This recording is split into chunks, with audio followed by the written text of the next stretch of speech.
दोस्तों स्वागत है आपका मेरे YouTube चैनल इंग्लिश बाबू पर। और आज मैं फिर हाजिर हूँ आपके साथ एक नई स्टोरी लेकर।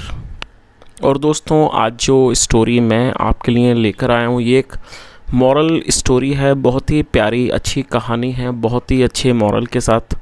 उसके अलावा दोस्तों आज की इस स्टोरी में आपको कुछ नए इंग्लिश के वर्ड मीनिंग सीखने को मिलेंगे, उनकी करेक्ट प्रोनाउंसिएशन के बारे में पता चलेगा और हमेशा की तरह जो इसका ग्रामर का पार्ट है उसे बिल्कुल डिटेल में कवर करेंगे, तो एक एक स्ट्रक्चर को आप बड़ी आसानी से सीख पाएंगे।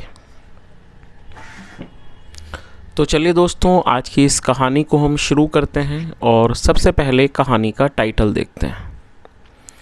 कहानी का टाइटल है the cobra and the monk. क्या मतलब हुआ दोस्तों? कोबरा एक प्रकार का सांप होता है, उसे कोबरा कहा जाता है, और मॉन्क का मतलब होता है साधु या फिर सन्यासी। क्या अर्थ हुआ कि कोबरा और साधु। तो दोस्तों ये आज की इस कहानी का टाइटल है, शीर्षक है। और अब मैं इसे पढ़ना शुरू करता हूँ। आप लोगों से रिक्वेस्ट है कि आप कहानी को बिल्कुल ध्यान से सुने। यदि आज की कहानी में आपको कोई भी नया शब्द या फिर नया स्ट्रक्चर मिले तो आप उसे नोट करें, और यदि कहानी अच्छी लगे तो लाइक भी ज़रूर करें। तो चलिए इसको शुरू करते हैं।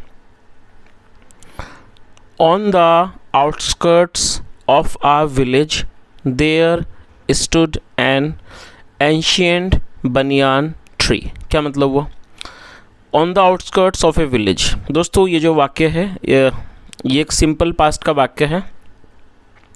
ये पास्ट इंडेफिनिट का अफर्मेटिव वाक्य है, और जब हम पास्ट इंडेफिनिट में कोई भी अफर्मेटिव का वाक्य बनाएंगे तो वहाँ पर सेकंड फॉर्म का यूज़ किया जाता है। तो क्या अर्थ हुआ? On the outskirts of a village, एक गांव के सरहद पर या एक गांव के सीमा पर, there stood an ancient banyan tree. Ancient का मतलब है प्राचीन। एक प्राचीन बरगद का पेड़ था, या कह सकते हैं एक प्राचीन बरगद का पेड़ खड़ा था।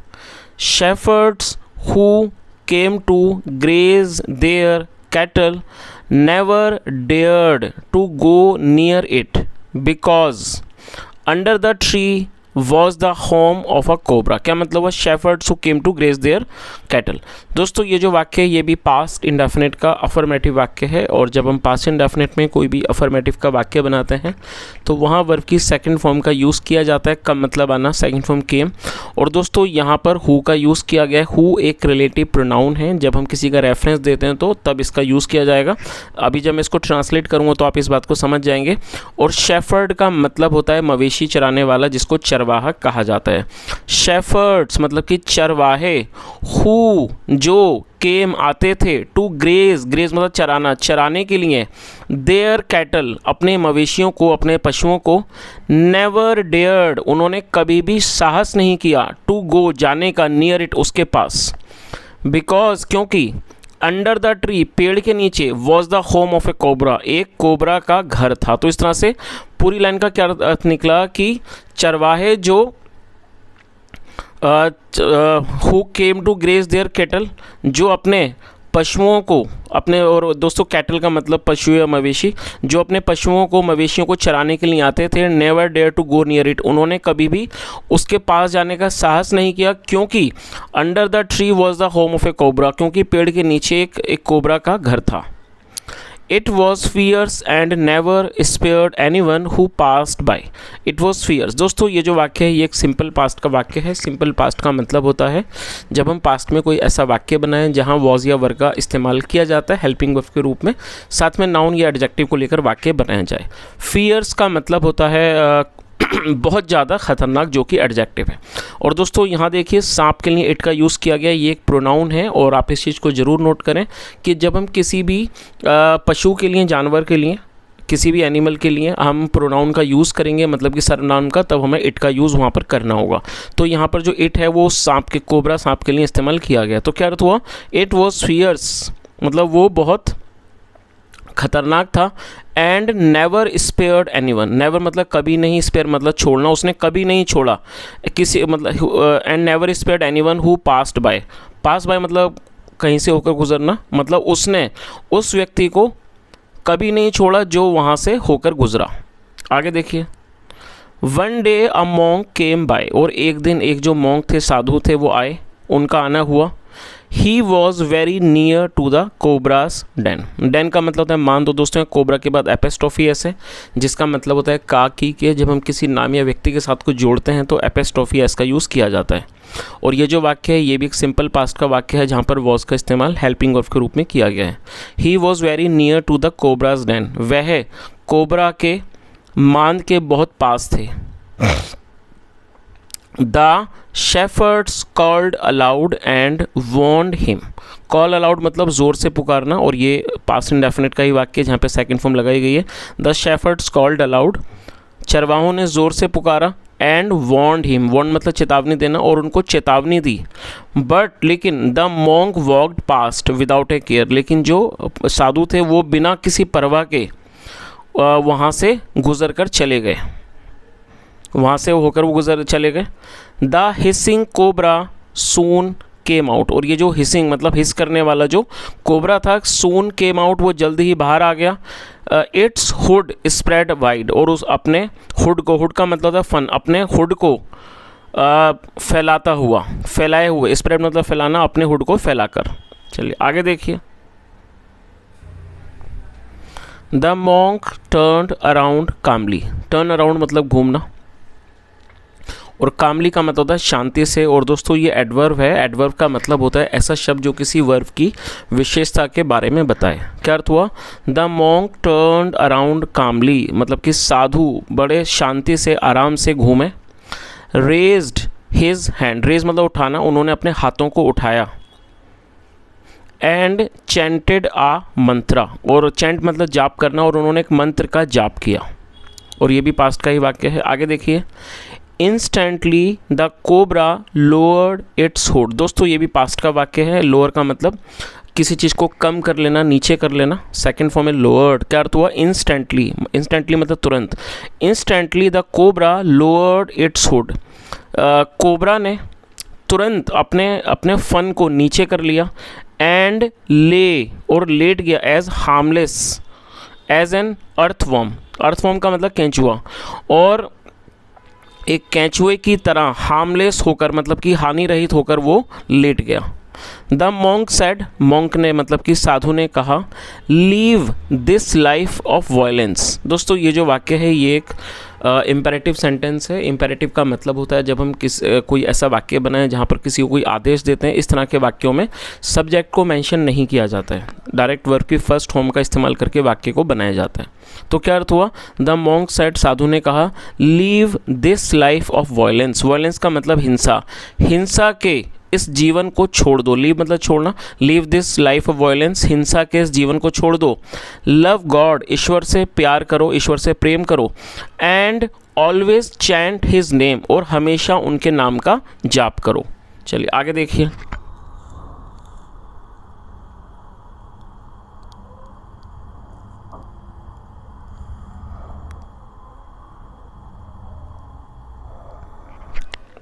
The cobra felt transformed. दोस्तों ट्रांसफॉर्म्ड का मतलब होता है बदल जाना। कोबरा ने बदला हुआ महसूस किया। I'll do as you say, he said। उसने कहा I'll do as you say, और आप जैसा कहते हो मैं वैसा करूँगा। आगे देखिए।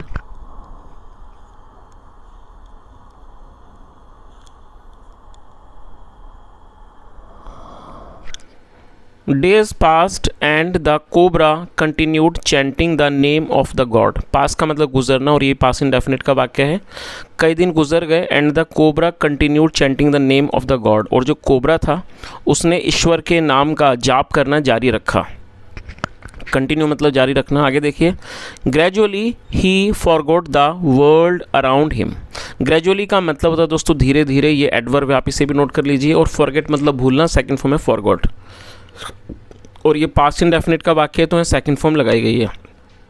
ग्रेजुअली मतलब धीरे धीरे। ही forgot the world around him, धीरे धीरे वह अपने आसपास के संसार को भूल गया। एंड वॉज ऑलवेज इनग्रोस्ड, इनग्रोस्ड का मतलब होता है विलीन रहना, मगन रहना, और वो हमेशा ही मग्न रहता। With his thought of God, अपने ईश्वर के विचारों में वो हमेशा ही इनग्रोस्ड रहता, वो उन्हीं विचारों में वो विलीन मग्न रहता। आगे देखिए। ही स्टॉप्ड हंटिंग, हंट मतलब शिकार करना, उसने शिकार करना छोड़ दिया, या कह सकते हैं उसने शिकार करना बंद कर दिया। एंड डे बाई डे, और फिर दिन प्रतिदिन, बिकेम थिन पतला हो गया, एंड गॉन्ट और बहुत ज़्यादा दुबला। गॉन्ट का मतलब दुर्बल हो जाना, और वो धीरे धीरे पतला और दुर्बल हो गया। आगे देखिए,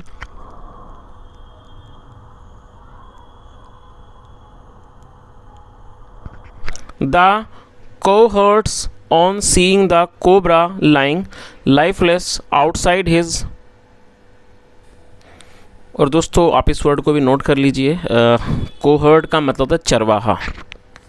इसके लिए आप ऑलरेडी एक और वर्ड को नोट कर चुके हैं, शेफर्ड, और कोहर्ट का मतलब भी चरवाहा होता है। तो क्या अर्थ हुआ, द कोहर्ट्स जो चरवाहे थे, on seeing the cobra lying lifeless, मतलब उन्होंने कोबरा को लाइफलेस पड़ा हुआ, लाइफलेस का मतलब था प्राण रहित पड़ा हुआ देखकर, आउटसाइड हिज होम मतलब अपने घर के बाहर, mistook him to be dead, mistook him to be dead मतलब उसको मरा हुआ समझ लिया। तो इस तरह से पूरी लाइन का क्या अर्थ हुआ कि चरवाहों ने जब उसको अपने घर के बाहर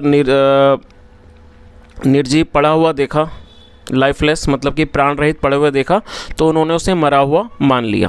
दे tiptoed close to it, tiptoe का मतलब होता है धीरे धीरे चलकर जाना, वो धीरे धीरे उसके पास चल के गए, एंड स्टार्टेड हर्लिंग स्टोन्स, और उस पर पत्थर मारने लगे।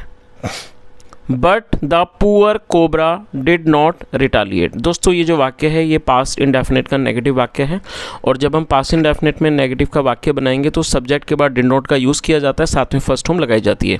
और रिटालिएट का मतलब होता है किसी चीज़ का जवाब देना, प्रतिशोध लेना, उसे रिटालिएट कहा जाता है।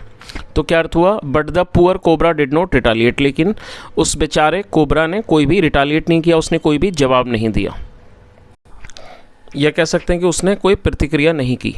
आगे देखिए, When the creature did not move a bit, और जब ये जो क्रिएचर था, क्रिएचर मतलब प्राणी, did not move a bit जब वो बिल्कुल भी नहीं हिला, one of the cohorts जो उनमें से एक चरवाहा था, gathered courage उसने साहस जुटाया, gather मतलब इकट्ठा करना, he took the snake by the tail, take मतलब लेना, second took, he took the snake by the tail, और उसने उस सांप को पूंछ से उठाया लिया, and started whirling it around, और उसको गोल गोल घुमाने लगा, राउंड एंड राउंड, और उसको मतलब कि गोल गोल उसे घुमाने लगा। The snake writhed with pain, और जो सांप था वो दर्द से कांप गया, but still did not protest, protest मतलब विरोध करना, स्टिल मतलब अभी भी या फिर भी, और फिर भी उसने कोई भी विरोध नहीं किया। एट लास्ट अंत में, the boy dashed him, dash मतलब पटक देना, लास्ट में उस लड़के ने उसको पटक दिया, हार्ड अगेंस्ट रॉक, एक चट्टान से उसने उसको पटक दिया, and left him to die, और उसको मरने के लिए छोड़ दिया। और दोस्तों ये लीव की सेकंड फॉर्म में आप चाहें तो इसे नोट कर लें। आगे देखिए, द स्नेक फेल अनकॉन्शियस, और फॉल मतलब होना गिरना, सेकंड फॉर्म फेल, और फॉल अनकॉन्शियस मतलब होता है बेहोश होना, और ये सेकंड फॉर्म है फेल अनकॉन्शियस, आप इसे भी नोट कर लें। द स्नेक फेल अनकॉन्शियस, और जो सांप था वो बेहोश हो गया। आगे देखिए, दैट इवनिंग उस शाम, the monk came to see the cobra, जो साधु थे वो सांप को देखने आए। He was sorry to see its plight, plight का मतलब होता है दुर्दशा, वह उसकी दुर्दशा को देखकर दुखी हुए। What have you done to yourself, तुमने अपने साथ क्या किया है। You are dying, तुम मर रहे हो। Exclaimed the monk, साधु ने कहा। How did this happen, ये कैसे हुआ। आगे देखिए, आई हैव लेफ्ट वायलेंस। दोस्तों ये जो वाक्य है ये एक प्रेजेंट परफेक्ट का अफर्मेटिव वाक्य है। प्रेजेंट परफेक्ट का मतलब होता है वर्तमान में किसी क्रिया का पूरा होना, पाया जाना। ऐसे वाक्यों में हैज़ या फिर हैव का इस्तेमाल किया जाता है हेल्पिंग ऑफ के रूप में, साथ में वर्ब की थर्ड फॉर्म लगाई जाती है। लीव मतलब छोड़ना, थर्ड फॉर्म में लेफ्ट, और वायलेंस एक नाउन है जिसका मतलब हिंसा। तो उसने क्या जवाब दिया, आई हैव लेफ्ट वायलेंस, मैंने हिंसा छोड़ दी है। आई नेवर प्रोटेस्ट, मैं कभी भी विरोध नहीं करता। व्हेन पीपल टॉर्चर मी, जब लोग मुझे तंग करते हैं, टॉर्चर करते हैं। रिप्लाइड द स्नेक, सांप ने जवाब दिया। द मॉन्क देन सेड, फिर साधु ने कहा, इट्स नाइस टू सी मतलब ये देखकर अच्छा लगा that you have overcome anger, की जो आप अपने एंगर का मतलब होता है दोस्तों गुस्सा, ओवरकम मतलब काबू पाना। ये अच्छा लगा कि आपने अपने गुस्से पर काबू कर लिया है। But I had asked you not to bite anyone, लेकिन मैंने आपको कहा था कि आप किसी को भी ना काटें। I did not tell you not to hiss, और मैंने आपको नहीं कहा कि आप हिस ना करें। I did not tell you not to hiss मतलब मैंने आपको हिस ना करने के लिए नहीं कहा। ऑल्दो हालांकि, you must not harm others, हालांकि आपको अवश्य ही दूसरों को हानि नहीं पहुंचानी चाहिए। You need to scare people away, और दोस्तों स्केयर अवे का मतलब होता है डराकर भगा देना। You need to scare people away, और तुम्हें लोगों को डराकर भगा देना चाहिए। Who want to harm you, जो तुम्हें हानि पहुंचाना चाहते हैं। चलिए, तो दोस्तों इस तरह से ये छोटी सी कहानी यही ख़त्म होती है, और कहानी का जो मॉरल है वो काफ़ी अच्छा है। जो साधु जी थे उन्होंने सांप को यही समझाया कि आप लोगों को मतलब आप लोगों को हानि मत पहुंचाओ, लेकिन आप उसके साथ साथ आप अपने आप को भी प्रोटेक्ट करो। तो दोस्तों ये आज की छोटी सी कहानी थी। यदि आपको अच्छा लगे और मेरा पढ़ाने का प्रयास भी अच्छा लगा हो तो आपसे रिक्वेस्ट है आप वीडियो को लाइक करें, शेयर करें, चैनल को भी सब्सक्राइब करें। कोई भी सुझाव हो तो कॉमेंट में ज़रूर बताएँ। यहाँ तक सुनने के लिए thank you so much. Have a nice day and bye.